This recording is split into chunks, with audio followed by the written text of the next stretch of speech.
Разноцветные шары, яркие транспаранты и флаги. День России в Урус-Мартане решили отметить мирным шествием. На главной улице города вышли около 600 человек. Здесь вспоминали защитников Отечества, которые ценой своих жизней отстаивали свободу и мир на родной земле. Собравшихся с праздником поздравил и первый заместитель главы района. А самодеятельный коллектив местного дворца культуры представил вниманию собравшихся праздничный концерт.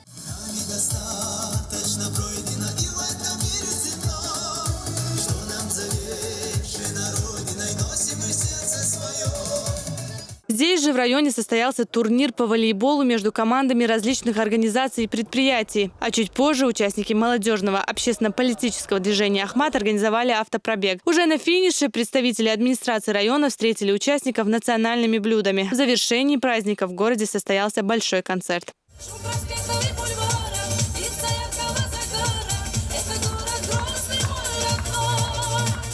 В самом многонациональном муниципалитете Чечни Шилковском районе День России отметили с особым размахом. В Доме культуры чествовали отличившихся в работе госслужащих. От имени главы региона Рамзана Кадырова им вручили грамоты и благодарственные письма. Литературно-музыкальные номера представили солисты различных этноцентров района.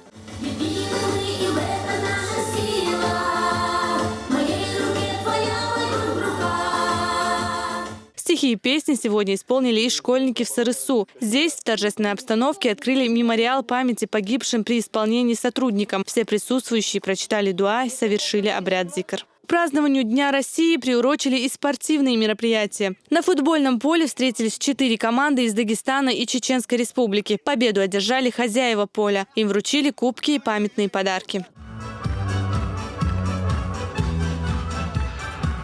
Празднование Дня России в Гудермесе веселым маршем отметили воспитанники местного дома культуры. Праздничное мероприятие с песнями и танцами в исполнении работников районного дома культуры подняло настроение гостям и жителям второй столицы. Розана Цамаева и Зелимхан Закаев. Новости.